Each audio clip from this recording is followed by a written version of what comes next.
এ বাবাজি, যতক্ষণ পর্যন্ত আপনি জান্নাতি বাগানের মধ্যে বসবেন, আমার আল্লাহ আপনি আমার আমলনামা থেকে সগীরা গুনাহগুলো মাফ করে দিবে। সুবহানাল্লাহ বলেন। বাবাজি, লম্বা কোন সময় বয়ান আমি করব না।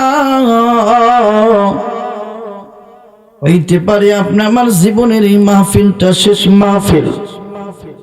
এই মাহফিল শুনিয়া রাত্রি যখন আমি বাড়িতে ঘুমের যাব, রাত্রি যখন আমি বাড়িতে যাইয়া বিছানার মধ্যে ঘুমাইয়া যাব, বাবাজি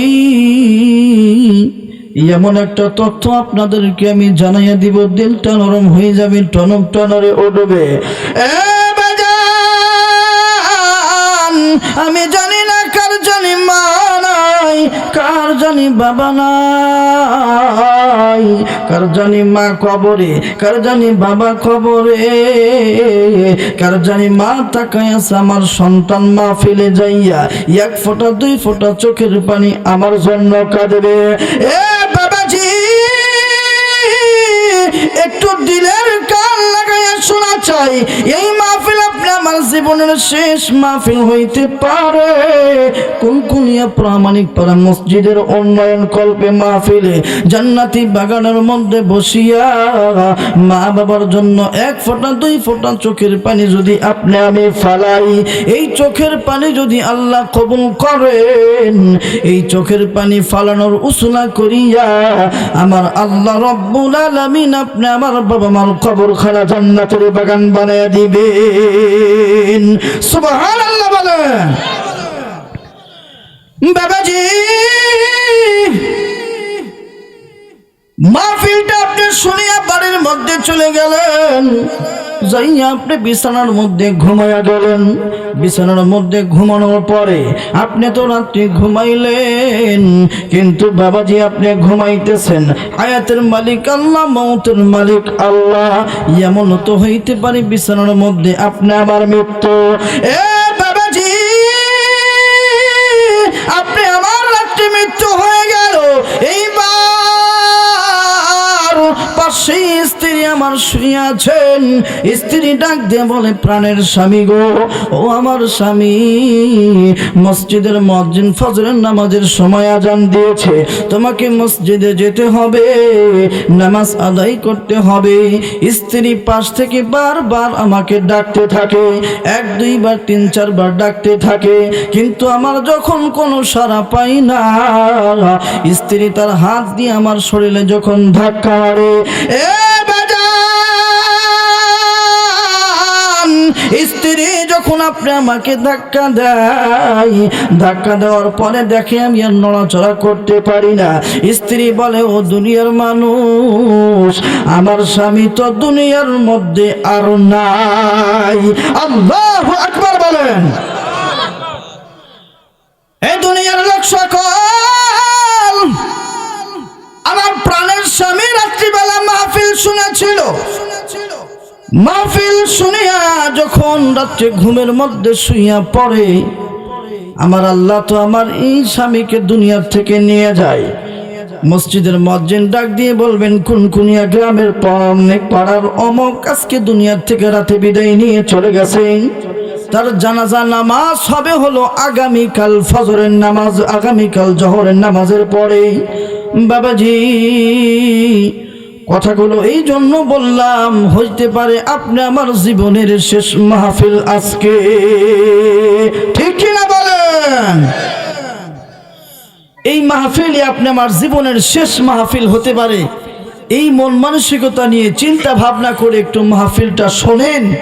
কার মা নাই, কার বাবা নাই, কার সন্তান নাই, এই মা বাবা যে বিদায় নিয়ে অন্ধকার কবরে চলে গেছে, তাদের রুহের মাগফিরাতের জন্য আজকে এই মাহফিলে বসিয়ে এক ফোঁটা দুই ফোঁটা চোখের পানি ফালান। আল্লাহ রাব্বুল আলামিন আপনার চোখের পানি ফালানোর কারণে আল্লাহ আপনার বাবা মার কবরখানা জান্নাতের বাগান বানায় দিবে। সুবহানাল্লাহ বলেন। সম্মানিত উপস্থিতি, যে আয়াতখানা আপনাদের সামনে আমি তেলাওয়াত করেছি, আল্লাহ রাব্বুল আলামিন নবীকে পাঠাইছেন হলো কি স্বরূপ?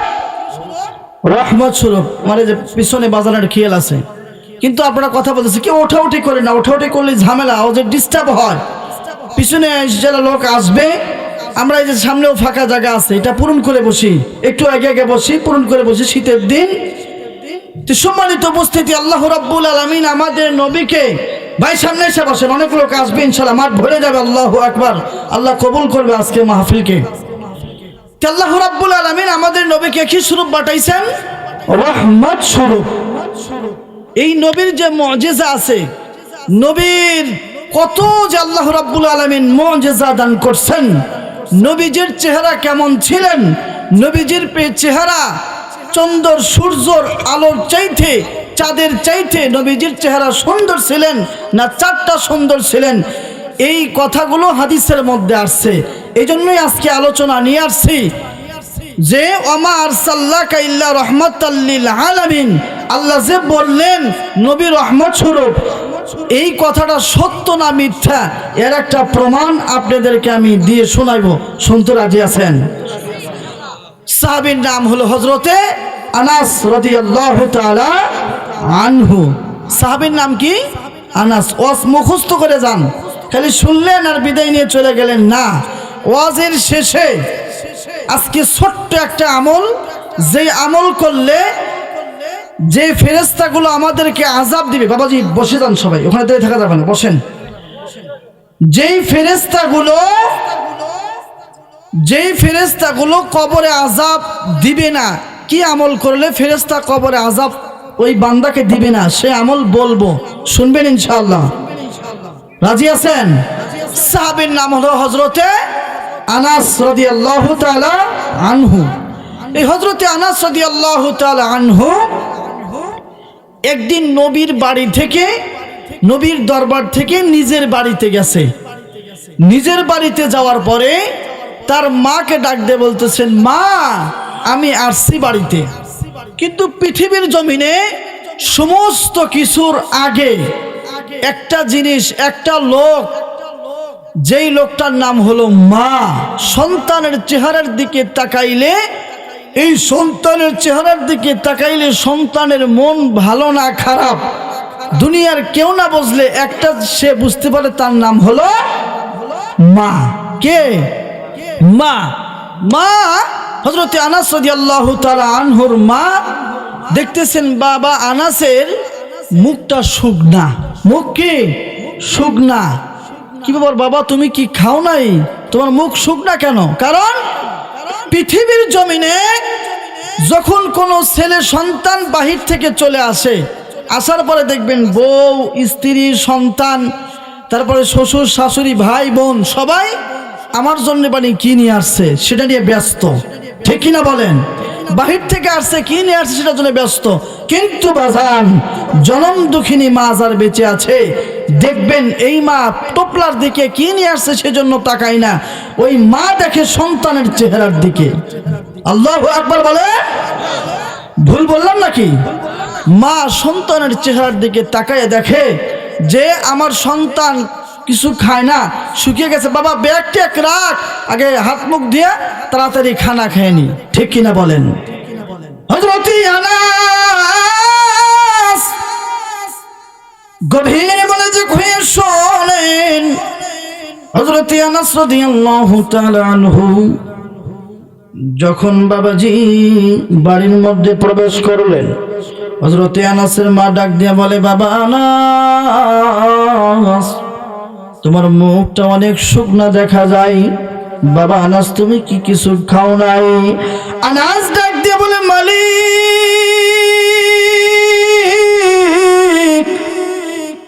আমি কেমন বেকায়দায় পড়ে গেলাম। আমি যদি এখন মাকে বলি, মা গো আমি তো কিছু খাই নাই, মা আমার মনে কষ্ট নিবে, ব্যথা নিবে যে নবীর দরবার থেকে আসছো তুই কিছু খাস নাই, তাই কারণ কি?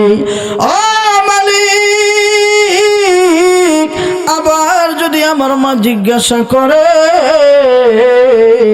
আমার মা যদি জিজ্ঞাসা করে, ও মালিক আমার জবান থেকে এমন একটা কথা তুমি বাহির করে দিও যেই কথাটা শুনি আমার মা যেন খুশি হইয়া যায়।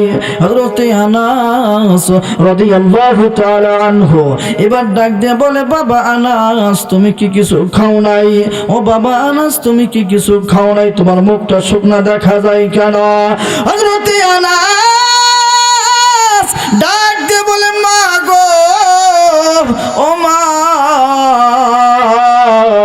নবী খাইলে আমি খাই, নবী না খাইলে আমি আনাস না খাই। আল্লাহু আকবার। ও মা, নবী যদি খায় আমি আনাস খাই, নবী না খাইলে আমি আনাস খাই না। বাজানটির দিনটা একটু নরম করে দেন। আমি জানি না কার জানি মা কবরে, কার জানি বাবা কবরে, কার জানি বাবা অসুস্থ বিছানার মধ্যে পড়ে আছে। বাবাজি অনেক লম্বা বয়ান আমি সংক্ষেপ করে দিব। আল্লাহর নবীর সাহাবী হযরতে আনাস যখন এই কথা বললেন, আনাসের মা ডাক দিয়ে বলে, বাবা আনাস নবী না খাইয়া থাকবে আমার তো আর সহ্য হয় না। আরে বাবা আনাস তুমি নবীকে দাওয়াত দাও, নবী যেন আমার বাড়িতে মেহমানদারি করে। আল্লাহু আকবার। হযরতে আনাস ডাক দিয়ে বলে, মা গো নবীকে কি খাওয়াইবা? আনাসের মা ডাক দিয়ে বলে, বাবা আনাস বাড়িতে যা আছে তাই খাওয়াবো, তুমি নবীকে দাওয়াত দাও। হযরতে আনাস যখন নবীজিকে দাওয়াত দিতে যাব, বাবা হযরতে আনাসের মা আকাশের দিকে তাকাইয়া কি যেন বলল, কি যেন বলল। এইবার হযরতে আনাস যখন বিশ্ব নবীর বাড়িতে যাই, আল্লাহ নবী ডাক দিয়ে বলে, আনাস তুমি তো এখন মাত্র চলে গেলে, আবার কেন আসলা? আল্লাহর নবী এই কথা বলার পরে আনাস ডাক দিয়ে বলে, নবী গো আমার মা আপনাকে দাওয়াত দিয়েছে, আপনাকে মেহমানদারি করাইবে, আপনাকে খানা খাওয়াইবে গো নবী। আল্লাহ নবী ডাক দিয়ে বলে, আনাস তোমার মাও দাওয়াত দিছে, আমি কবুল করলাম, আমি যাব। কিন্তু রে আনাস এই যে যাব এর মধ্যে একটা শর্ত আছে। আমি আনাস তোমার বাড়িতে যাব, কিন্তু দিনের বেলায় যাব না। আমি রাত্রিবেলা পূর্ণিমার চাঁদ যখন উঠবে আমি বিশ্ব নবী তুমি আনাসের বাড়িতে তখন যাব। সুবহানাল্লাহ বলেন। হযরত আনাস ডাকতে বলে, নবী গো যে সাহাবী দাওয়াত দেয় আপনি কোনো শর্ত লাগান না, কেন আজকে আপনি শর্ত লাগাইলেন? এইবার বিশ্ব নবী ডাক দিয়ে বলে, আনাস এই কথাটা তোমার মাকে জিজ্ঞাসা করো। আল্লাহু আকবার।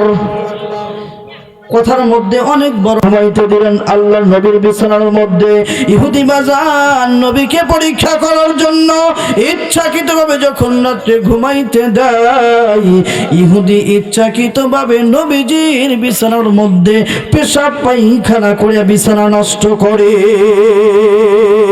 চিৎকার মেয়ে বলি নাউজুবিল্লাহ।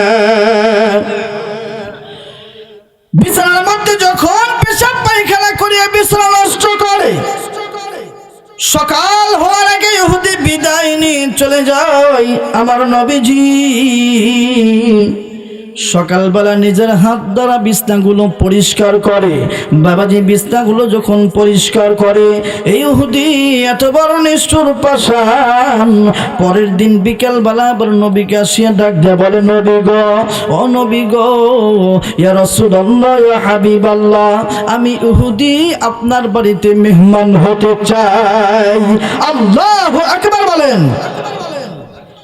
আমি হইলে কেমন বলতাম, আমি আপনি হইলে, আরে বেটা একদিন দাওয়াত দিছি, বিছানাইতে মেখে ফেলাছো, আজকে আবার আসছো, ভাগ তাড়াতাড়ি। ঠিক কিনা বলেন? কি বলতাম? ভাগ।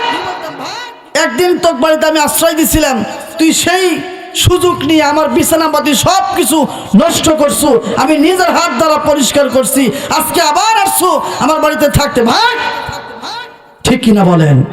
কিন্তু নবীজির চরিত্র কেমন ছিল? বিশ্বনবী ডাকতে বলে, হ্যাঁ ইহুদি ভাই, ঠিক আছে আপনি থাকেন, আপনার থাকার ব্যবস্থা হবে, খাওয়ার ব্যবস্থাও হবে। আল্লাহু আকবার বলেন। বাবাজি, আল্লাহর নবী যখন এই কথা বলে দিলেন, প্লিজ ভাই কেউ কোনো আওয়াজ দিবেন না, আলোচনাকে ডিস্টার্ব করবেন না। আল্লাহর নবী ইহুদিকে এই কথা বলার পরে যদি মোবাইল থাকে মোবাইলের মধ্যে রেকর্ড করে নিয়ে যাবেন রে বাবা। এইবার দ্বিতীয় দিন যখন ইহুদিকে সুন্দরভাবে খানাপিনা করিয়া বিছানার মধ্যে ঘুমাইতে দেয়, নিষ্ঠুর ইহুদি নবীর মন পরীক্ষা করার জন্য এই ইহুদি দ্বিতীয় দিন আগের দিনের মতো ইচ্ছাকৃতভাবে বিছানার মধ্যে পেশাব পায়খানা করে বিছানা নষ্ট করে। বিছানা নষ্ট করার পরে ইহুদি শেষ রাত্রিতে বাড়ি থেকে বিদায় নিয়ে চলে যায়। নবী আমার সকালবেলা দেখে বিছানা নষ্ট, নবীজি নিজের হাত দ্বারা বাবা বিছানা পরিষ্কার করে। নবীজি কিছুই বলেন না, কোনো মনে কষ্ট নাই না। এ বাবাজি, আমার নবী কেমন ছিলেন একটু আলোচনাগুলো শুনে যান।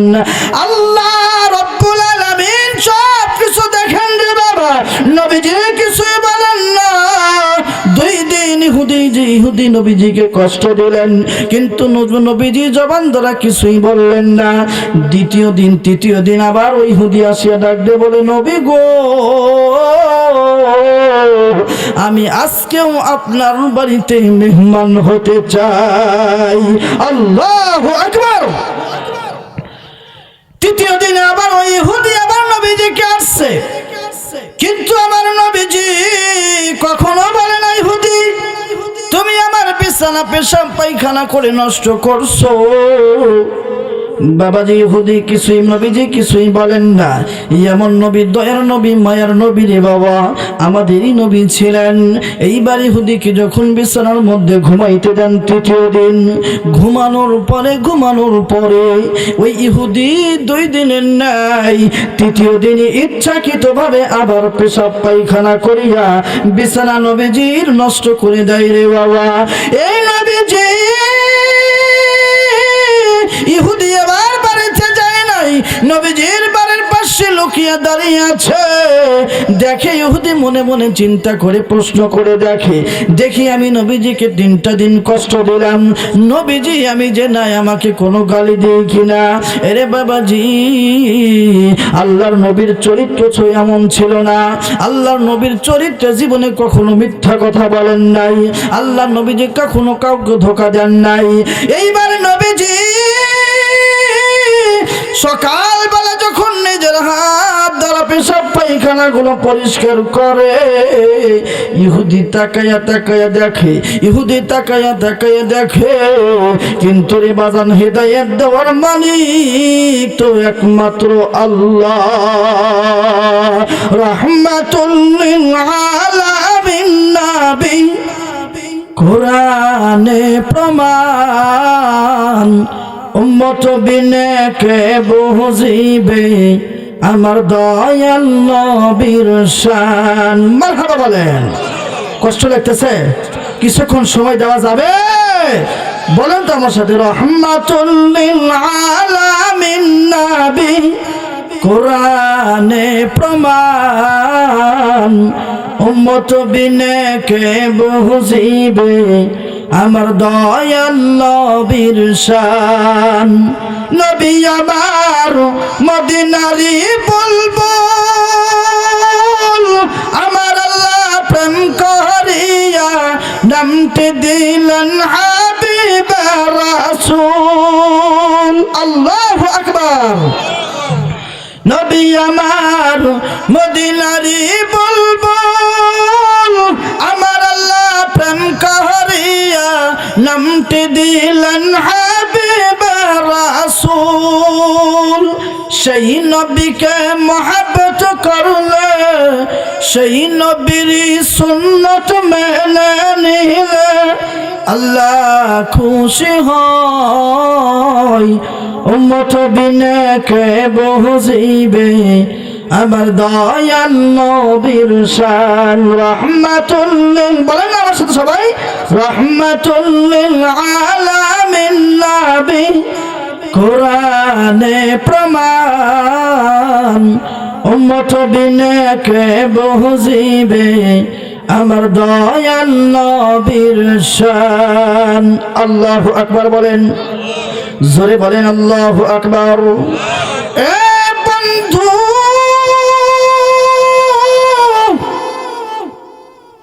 গভীর মনোযোগ হয়ে শোনেন, আল্লাহর নবীজি দ্বিতীয় দিন বাবা মনে কোনো কষ্ট নেন না।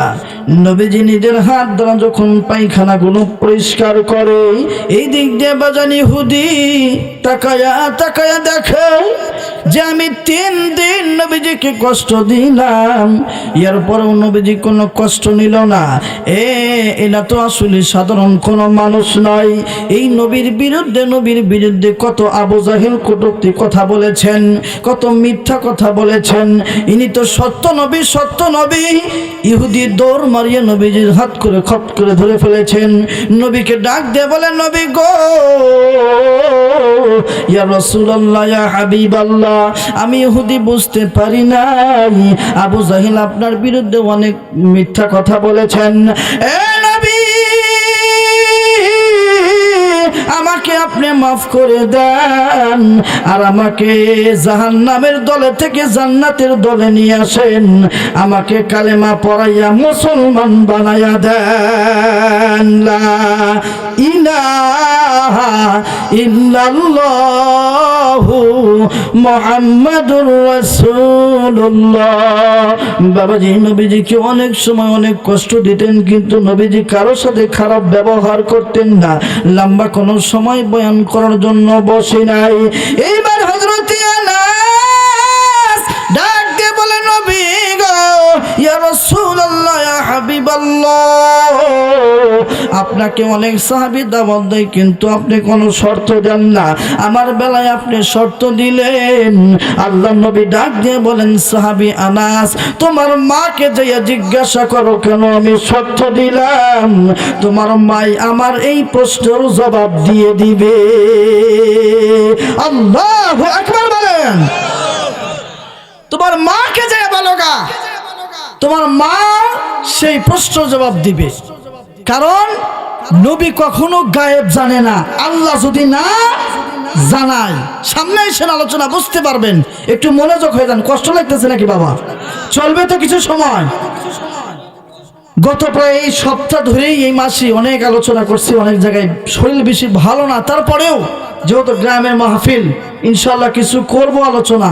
শুনবেন ভাই? একটু তাকবীর দেন জোরে সোরে, নারায়ে তাকবীর। ভয় নাই বাজান, জোরে নারায়ে তাকবীর। কারণ আল্লাহু আকবার বলবেন, আল্লাহ খুশি হয়ে আপনাকে 3টি পুরস্কার দিবে। সুবহানাল্লাহ বলেন।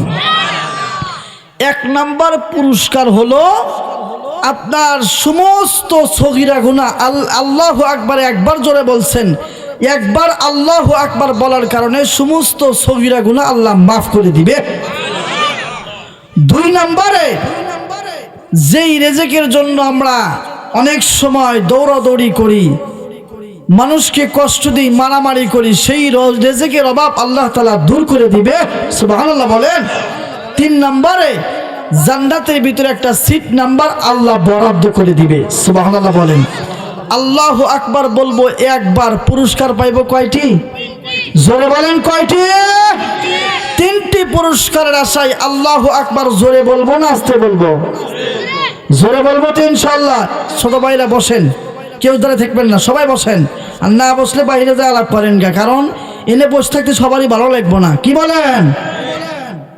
বাহিরে যায় অনেক সময় ধরে ওই যে চাষটালের দোকানে বসে আছে, ওখানে অযথা কোনো লাভ নাই, বরঞ্চ গুনাহ হচ্ছে আরো, ঠিক কিনা বলেন? আর এখানে যে বসছেন, গুনাহ না লাভ? যতক্ষণ বসবেন ততক্ষণ আপনি আমার আমল নামা থেকে আল্লাহ সগীরা গুনাহগুলো মাফ করতে থাকবে। সুবহানাল্লাহ বলেন। এই যে চক্ষু আল্লাহ রাব্বুল আলামিন দান করছেন, এই চক্ষু দিয়া চারটা জিনিস, আল্লাহর দেওয়া চক্ষু দিয়া চারটা জিনিস দেখলে আল্লাহ রাব্বুল আলামিন তার গুনাহ খাতা মাফ করে দেয়, আমল নামায় নেকি দেয়। সুবহানাল্লাহ বলেন। এক নাম্বার হলো কাবা ঘর। কি ঘর? কাবা ঘর। এটা দেখতে অনেক টাকা পয়সা লাগে, হজ করতে যেতে হয়, মক্কা মদিনায় যেতে হয় কাবা ঘর দেখতে, আর দুই তিনটা জিনিস দেখতে টাকা লাগে না। আল্লাহু আকবার বলেন। কি লাগে না? টাকা লাগে না। দুই নাম্বার হলো কালামুল্লাহ কোরআন শরীফ। কেউ যদি নাও পড়তে পারে, শুধু খালি তাকায় দেখে, এই তাকায় দেখার কারণে আল্লাহ রাব্বুল আলামিন তার গুনাহ মাফ করে, তার আমলনামায় নেকি লিখে দেন। সুবহানাল্লাহ বলেন। তিন নাম্বার, হাক্কানি উলামা ইকরামের চেহারার দিকে তাকাইলে আল্লাহ সগীরা গুনাহগুলো মাফ করে দেয়। সুবহানাল্লাহ বলেন। এই যে বলা হইতেছে। আর চার নাম্বার হলো পিতা মাতার চেহারার দিকে তাকাইলে আল্লাহ রাব্বুল আলামিন গুনাহ মাফ করে দেয়। সুবহানাল্লাহ বলেন। এই যে পিতা মাতা, দেখেন আজকের আলোচনাই তো করতেছি সেটা, নবীজির দোয়ার থেকে পিতা মাতার দোয়া কেমন 100% কবুল হয়। নবীজি কি বলেন দেখেন, কোরআন হাদিস থেকে প্রমাণ নিয়ে যান রে বাবা। হযরত আনাস দৌড় দিয়ে যখন মার বাড়িতে চলে গেলেন, বাবাজি, হযরত আনাস ডাক দিয়ে বলে, মা গো, ও মা, আমি যখন বিশ্ব নবীকে দাওয়াত দিলাম গো মা, বিশ্ব নবী ডাক দিয়ে বলো, আনাস আনাস আনাস, আমি তোমার বাড়িতে দাওয়াত খাইতে যাব, কিন্তু রে আনাস, আমি দিনের বেলায় দাওয়াত খেতে যাব না, রাত্রিবেলায় পূর্ণিমার চাঁদ ওঠার পরে আমি তোমার বাড়িতে যাব। আল্লাহু আকবার। হযরত আনাস ডাক দিয়ে বলে, মা গো, ও আমার মা, মাগো, আমি যখন বিশ্ব নবীকে দাওয়াত দিলাম, বিশ্ব নবী বলল, তো আমি রাত্রিবেলা তোমার বাড়িতে যাব না, দিনের বেলা যাব না, রাত্রিবেলা যখন পূর্ণিমার চাঁদ উঠবে, পূর্ণিমার চাঁদ ওঠার পরে আমি বিশ্ব নবী তোমার বাড়িতে যাব। হযরত আনাসের মা এই কথা যখন আনাস বললেন, হযরত আনাসের মা চিন্তার মধ্যে পড়ে গেলেন। ও মালিক, আমি তো এই কল্পনাটা মনে মনে করছিলাম যে বিশ্ব নবী যদি কোনোদিন আমার বাড়িতে আসে, নবীজি যেন রাত্রিবেলা পূর্ণিমার চাঁদের পরে আসে। এই কথা তো আমি জবান দিয়ে বলি নাই, আল্লাহকে আমি মনে মনে বলেছিলাম। এই কথা নবীজি কেমনে জানলেন? আল্লাহু আকবার। কারণ আমার আল্লাহ তো রাব্বুল আলামিন কোরআনের মধ্যে বলেন, ওয়াল্লাহু আলা কুল্লি শাইইন কাদির। আল্লাহু আকবার। আল্লাহ রাব্বুল আলামিন সমস্ত কিছুর উপরই ধারণা রাখেন, খেয়াল রাখেন। আমরা যেখানে বসে আসছি আল্লাহ রাব্বুল আলামিন দেখতেছেন। লম্বা করব না রে বাবা, দেখতে দেখতে সময় কিছু কাছাকাছি চলে আসতেছে। অল্প সময়ের মধ্যে কথা বলে আমি বিদায় নিয়ে চলে যাব। হযরত আনাসের মা ডাক দিয়ে বলেন, বাবা আনাস, ওরে বাবা আনাস, আমি তো মনে মনে বলেছি, কেমনে নবীজি জানলো? আমি তো আল্লাহকে মনে মনে ডাক দিছিলাম। আমার বাড়িতে আল্লাহ নবীজি যখন কখনো কোনোদিন আসে, আমি তো অনেকেরই জবান থেকে শুনেছি চাঁদের পূর্ণিমার চাঁদের চাইতে বিশ্ব নবীর চেহারা অনেক সুন্দর দেখতে। হে আনাস, আমি তো মনে মনে আল্লাহকে বলেছিলাম, আল্লাহ গো, আপনার নবী যদি কখনো আমার বাড়িতে আপনি কবুল করেন, আপনি সেই নবী যেন পূর্ণিমার চাঁদ ওঠার পরে রাত্রিতে আমার বাড়িতে আসে। এই কথাটা তো আমার মনে মনে ছিল। বিশ্ব নবী কেমনে জানলো? আল্লাহ অবশ্যই কবুল করেছেন। হযরত আনাস ডাক দিয়ে বলে, মা গো, ও মা, এই কথা কেন বলেন নাই? এই কথা আমার আল্লাহ স্বয়ং বিশ্ব নবীকে জানাইয়া দিয়েছে। সুবহানাল্লাহ বলেন। আমি কোন বা পথে মদিনাতে যাই, আমি কোন বা পথে মদিনাতে যাই, ঘুমিয়ে আছেন দিনের নবী চলো সবাই দেখতে যাই। সবাই বলেন না আমার সাথে, ঘুমিয়ে আছেন দিনের নবী চলো সবাই দেখতে যাই, আমি কোন বা পথে মদিনাতে যাই। রওজা শরীফ বহু দূরে, লৌহিত সাগরের পারে, উম্মতেরা দরুদ পড়লে, উম্মতেরা দরুদ পড়লে আমার আল্লাহ পৌঁছায়া দেয়। আমি কোন বা পথে মদিনাতে যাই, আমি কোন বা পথে মদিনাতে যাই। আল্লাহু আকবার বলেন। বেজার হইতেছেন নাকি? চলবে কিছুক্ষণ। বাবাজি, হযরতে আনাসের মা ডাক দিয়ে বলে, বাবা আনাস, আমি তো মনে মনে নিয়ত করেছিলাম আমি পূর্ণিমার চাঁদ দেখব আর বিশ্বনবীর চেহারা আমি দেখব। দেখি চাঁদটা সুন্দর না বিশ্বনবীর চেহারা সুন্দর না। এইবার হযরতে আনাসের মা ডাক দিয়ে বলে, বাবা আনাস, এরে বন্ধু একটু দিলটা নরম করে দেন না রে বাবা। এই বাবাজি, হইতে পারে এই মাহফিল আপনি আমার জীবনের শেষ মাহফিল, আগামীকাল আপনি আমি কবরে থাকবো রে বাবা। একটু চক্ষুটা বন্ধ করিয়ে দেখেন দুই এক ফোঁটা চোখের নবীর মহাব্বতে পড়ে কিনা। কিন্তু বাবাজি, হায়াতের মালিক আমার আল্লাহ, মৌতের মালিক আমার আল্লাহ। আগেই বলেছি এমন একটা আমল আমি শিখাইয়া দিব, যে আমলটা করলে বাবা ফেরেশতা আপনাকে কবরে আযাব দিবে না। এ বন্ধু, এ বন্ধু, একটু মনোযোগ সহকারে শুনে যান না রে বাবা। এই যে আমি বলতেছি মৃত্যু কিন্তু হইতেই পারে বাবাজি। তার উদাহরণ নিয়ে একটা ঘটনা আমি বলি। বাবাজি, অনেক দূর একটা প্রোগ্রাম করতে গিয়েছিলাম। ছোট্ট একটা মাসুম বাচ্চা বাবাজি তার জানাজা নামাজে কেমন কান্না কেঁদেছিলেন। ওই ছোট্ট মাসুম বাচ্চা কখনো জানে না আজকে আমার বাবার মৃত্যু হবে। ভদ্রলোক একটা স্কুলের টিচার ইংলিশ পড়ায়, একটা কলেজে ইংলিশ পড়ায়, ছোট্ট একটা তার মেয়ে আছে। এইবার ডাক দিয়ে বলে, আব্বু গো, ও আমার প্রাণের আব্বু, আমাকে একটু আপনি চকলেট নিয়ে আসিয়ে দেন, আমাকে কিছু সদাই নিয়ে আসিয়ে দেন। ও আব্বু, আমাকে কিছু চকলেট নিয়ে আসিয়ে দেন। মেয়েটার বয়স হবে 5 থেকে 6 বছর বাবা। এই কথা বলার সঙ্গে সঙ্গে আল্লাহর গোলাম মোটর সাইকেলটা নিয়ে বাজারের দিকে রওনা হলো। বাজারের দিকে রওনা হওয়ার পরে অনেকগুলো মেয়ের জন্য সদাই কিনেছে।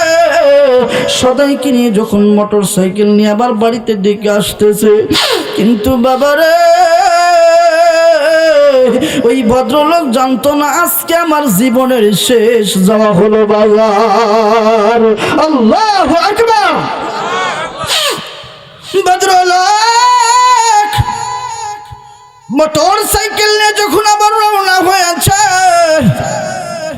বাজান রে, ভদ্রলোক খেয়াল করে নাই ওই দিক থেকে বড় একটা কোচ আসিয়া মোটর সাইকেলের পিছনে যখন ধাক্কা মারলেন, ভদ্রলোক জমিনের মধ্যে অর্থাৎ রাস্তার মধ্যে পড়ে গেলেন। পড়ার সঙ্গে সঙ্গে আর একটা গাড়ি আসিয়া ভদ্রলোককে পিছিয়ে গেল। জমিনের মধ্যে পড়ার সঙ্গে সঙ্গে ভদ্রলোক দুনিয়া থেকে বিদায় নেয়। বাবাজি এলাকার সব লোক পাগলের মতো তাকিয়া থাকে। জানাজার নামাজ যখন উপস্থিত হয়ে গেল রে বাবা, এই যে ছোট মাসুম বাচ্চা ডাক দে বলে, আব্বু গো, তার মেয়ে আছে, সে মেয়ের ব্যথা বোঝে। ডাক দিয়ে বলে, প্রাণের আব্বু, আমি যদি জানতাম আপনি রোড অ্যাক্সিডেন্টে মারা যাবেন, আমি কোনোদিন চকলেট খাইতাম চাইতাম না। বাবা গো, আপনি বিদায় নিয়ে চলে গেছেন। এই ছোট্ট মাসুম বাচ্চা একবার বাবার উপরে এরকম পড়ে হয়, কান্না করে, জোরে জোরে হাউমাউ করে কান্না করে। কত লোক হার্ট অ্যাক্সিডেন্টে মারা যায়, বাবাজি হইতে পারে আপনার আমার জীবনের শেষ মাহফিলটা। একটু মা বাবার জন্য 1 ফোঁটা 2 ফোঁটা চোখের পানি ফালান। কার মা জানি বাবা কবরের জেলখানায়, মা বাবার জন্য আজকে জান্নাতি বাগানের মধ্যে বসিয়া 1 ফোঁটা চোখের পানি ফালান, আল্লাহর কাছে দোয়া করেন। এই চোখের পানি ফালানোর কারণে আমার আল্লাহ আপনার বাবা মার কবরখানা বানায় দিবে জান্নাতের বাগান। সুবহানাল্লাহ বলেন। হযরত আনাস ডাক দিয়ে বলে, মা গো, এখন তো পূর্ণিমার চাঁদ উঠবে, রাত্রি হয়ে গেছে, বিশ্ব নবীজি এখন আমাদের বাড়িতে আসবে। আল্লাহু আকবার বলেন। এই কথা যখন হযরতের মা হযরতে আনাস রাদিয়াল্লাহু তাআলা আনহু যখন মাকে বললেন, কিছুক্ষণ পূর্বেই ডাক দিয়ে বলে, মা গো, ও আমার মা, ওই যে চাঁদ উঠেছে, পূর্ণিমার চাঁদ উঠেছে, ওই যে নবীজি হয়তো আসবে। মা সন্তান মিলে রাস্তার মধ্যে দাঁড়ায়া যায়। কিছুক্ষণ পূর্বে, কিছুক্ষণ পরে মা সন্তান যখন রাস্তার মধ্যে দাঁড়ায়, আনাস ডাক দিয়ে বলে, মা গো,